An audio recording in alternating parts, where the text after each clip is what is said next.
Alright, Joker Folie à Doo has been out for a little while now, and even if you haven't seen the movie, you've probably become aware to all the spoilers by now, and hated what you heard. Now, in regards to how I felt about the movie myself, I didn't hate the movie as much as it was me hating the decisions they made, especially with the ending. Which, no, this video is actually not about Arthur Fleck not being the real Joker. It's about the fact that this goddamn movie and Todd Phillips, for whatever reason, believe that the Joker is a real person. This problem stems right back to 2019 when Joker was coming out. A decent amount of critics were trying to paint a picture that this movie would incite violence, and that making a movie about a murderous sociopath would be in poor taste, which led to debates online about sympathizing monsters, and all the conversation regarding this movie led theaters to have police standing guard in case anything happened. Our tax dollars hard at work. And guess what happened? The movie made $1 billion. And oh yeah, nothing fucking happened. And even with one of the biggest financial success stories in Hollywood getting nominated for Best Picture and having Joaquin Phoenix win an Oscar for his performance, people still wanted to nag on about the movie's messaging, leading Todd Phillips to basically make not only a middle finger of a movie, but an apology letter as well. Folie à Doo treats anybody that liked the first movie as a sick deranged fuck, and tries to make you hate yourself for enjoying it. And that aspect of the movie pissed off most people that went into the movie trying to just find some entertainment. Even if it's supposed to be elevated entertainment, but entertainment nonetheless. But what they got instead was an ass spanking from Todd Phillips. So as I sat there watching Folie à Doo unfold as Todd brutally paddled my ass with scene after scene, I had a realization that for whatever reason, this movie is treating the Joker character as if he was indeed a real person and they're making some kind of biopic or something. So let's set this shit straight. The Joker is a fictional character.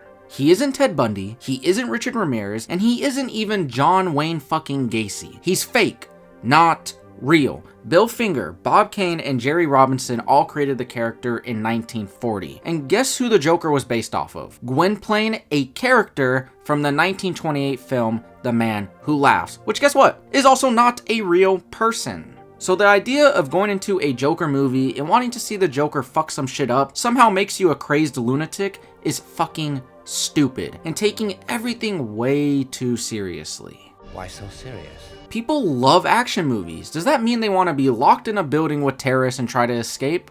No. People love horror movies. Does that mean they want to go on a killing spree? No. People love watching war films. Does that mean every single person sitting back and enjoying Apocalypse Now wants to join the military? No.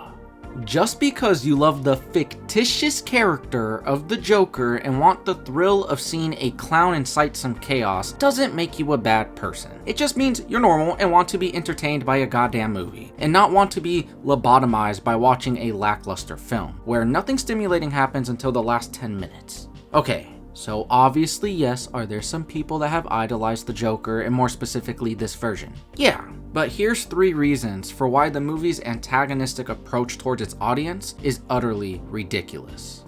1. 0.0001%.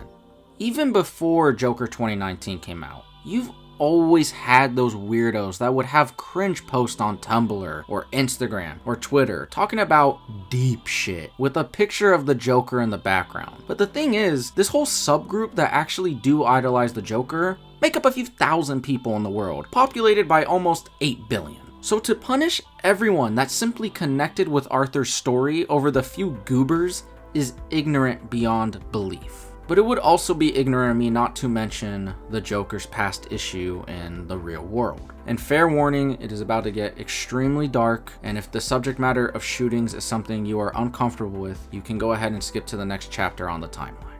In 2012, unfortunately, a man shot up a theater in Colorado during a screening of The Dark Knight Rises, killing 12 and injuring 70. The press started saying that he was inspired by the Joker to do this deplorable act. And when Joker 2019 was coming out, people involved with the Colorado incident believed this movie would incite violence, which I'm sure helped create or contribute to the belief that this movie was problematic.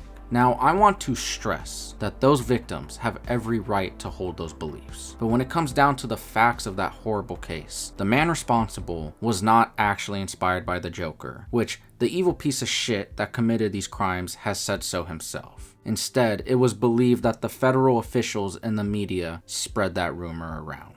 And for the sake of argument, if this deranged lunatic was inspired by the Joker, or any other deranged lunatic for that matter, these people are severely mentally ill. And if it wasn't the Joker, it would be something else that would inevitably coerce them into doing these disturbing acts. And millions of people saw Joker back in 2019, and to my knowledge, nothing more than 0.0001% of the audience just made cringy incel posts and thought Arthur was a real cool badass. And that does not exactly warrant the rest of us to be attacked for enjoying the first one. 2. You made a sympathetic character. When creating the story for Joker, the one constant idea wasn't necessarily to focus on the Joker himself, rather than what would cause somebody to become the Joker. And in order to do that, you have to tear someone down to the last bit of themselves that makes them human. And they could have chose to make Arthur a real piece of shit, but they didn't. They wanted you to care about him. Sure, can Arthur be a bit grumpy here and there? Yeah, but he isn't exactly unlikable at first. He's broken down by the world, and the story wants you to understand and even relate to Arthur's consistent pain. The constant feeling of loneliness, abandonment, and being cast aside, leaving you feeling less than human because you're being treated less than human. So you can't force an audience to sympathize with a character, then turn around and tell them they're a piece of shit for it. And now we're gonna go a bit deeper with this, because you can sympathize with why someone becomes a monster and still not condone their horrific actions. And I think Phillips doesn't get that. Hell, I think a lot of people don't get that. When watching Pulp Fiction, the whole cast of characters are downright fucking evil people, but you're watching them for entertainment, not because you agree with their horrible actions. When you watch Breaking Bad, you sympathize with Walter, but when he starts assaulting his wife and poisoning kids, you don't condone his behavior. And the Joker is and always has been an entertaining character to follow, and wanting to see him do fucked up shit doesn't mean we actually believe it's right. And in this version, you can side with him and hate how he is mistreated, but still dislike what he chooses to do. 3. The Joker isn't fucking real. Have I mentioned that the Joker isn't real? Oh yeah, I did. Great. But now I'm actually talking about how the Joker isn't the Joker. I just find it funny how Folie à Deux is telling you how Joker shouldn't be idolized and then proceeds to make Arthur not the real Joker. So Mr. Phillips, I think you meant to say Arthur shouldn't be idolized, making all this Joker being idolized shit just a bit more odd.